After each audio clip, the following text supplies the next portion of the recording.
Capitol Hill now. The gentleman from Little Rock, French Hill, has been with us many different times, providing interest on his Republican Party, of course, a member of the House Financial Services Committee. Congressman, we're thrilled that you're with us today, and I just really want to go to what I hear from Democrats and Republicans. When do we see the resignations? Is the GOP on Capitol Hill demanding resignations to suggest to the president that this is unacceptable?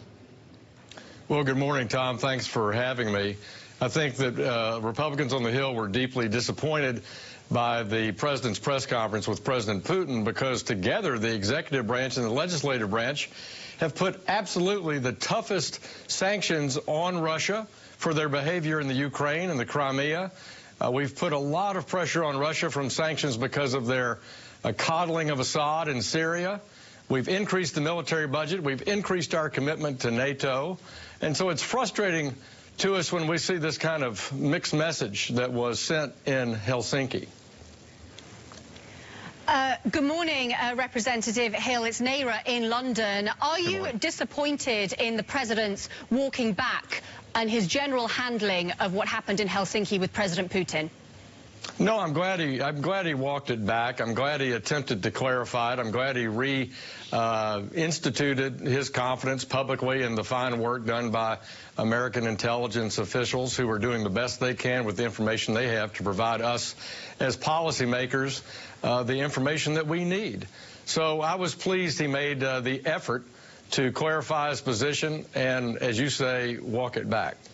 French Hill, you won your district with, I believe, a 55% vote a few years ago. Is this uproar with the word day of confusion, is this going to affect the marginal voters in your Arkansas district? And nationwide, does this threaten the Republican majority in the House to see this diplomacy confusion? Well, look, my concern, I think, right now between the executive branch and the legislative branch and how it relates to politics is where we're going on trade, Tom. I think that trade is a double-edged sword. On one hand, voters in Arkansas are proud that the president is pushing back on prohibitive tariffs in other countries against American goods and services, non-tariff barriers that we see particularly in China, subsidized dumping of steel and aluminum, and they appreciate that. But on the other hand, how are we coordinating that effort between the House and the Senate and the executive branch? When we work on tax reform, when we work on CFIUS reform between the executive and the legislative branch, we're at our best. And I feel that we're uncoordinated between the legislative branch and the executive branch on trade and trade policy, and that's accounting for what could be some disgruntlement among investors, particularly in ag country, this fall. I mean, you've got a most interesting district. If you look at Dillard's, if you look at the Bentonville effect as well, if you look at the Little Rock Air Force Base, what do you see on tariffs right now within your district? I'm sure the phone's lighting up. What are you hearing from your set of interesting constituents? Right, great. And thanks, I really appreciate you looking at our district specifically. Let's talk about steel and aluminum first. We have a lot of intermediate good producers in central Arkansas. Well, they're hurt by the steel and aluminum tariffs. I don't agree with the Section 232 use here. And I'll just give an example. Steel belted radial tires, something President Obama and President Bush knew a lot about. We make the steel belts in the 2nd Congressional District.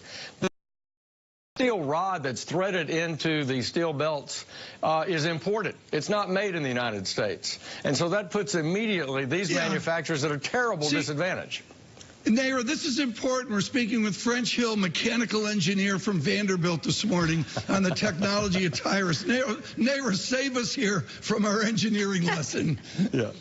All right, well, I'll move it from engineering to agriculture. Is it fair, Representative Hill, that the agriculture industry might suffer because of the actions and the threats taken on trade by President Trump?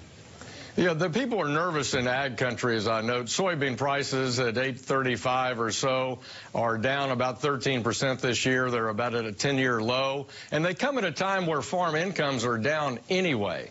So, again, Farmers, ranchers are excited that President Trump is pushing back to try to improve market access in Asia and in Europe, but they're nervous at where we are in the cycle. And I'm hearing from farmers at home in Arkansas, we appreciate the pushback, but we hope we get a result soon. We're expecting President Trump to meet Jean-Claude Juncker of the EU next week, and also expecting that what will be discussed is car tariffs. Bloomberg reporting that the EU is preparing some retaliation on car tariffs ahead of those talks. How should the president respond to that? I would hope the president would take this great opportunity to come together and make some intermediate deal with the EU, particularly on cars. I think the president could declare that that's a big improvement in American trade.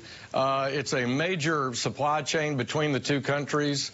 It's very important to keep it on a good track, and then use that opening to get the EU and the U.S. working together to improve the mercantilistic trade policies over in China. Together, we're a third of two-way trade with China. We are stronger together than negotiating with China. French Hill, thank you so much. A spirited conversation. Tom. Love the talk on engineering here. That Vanderbilt engineering degree really helped out. He is, of course,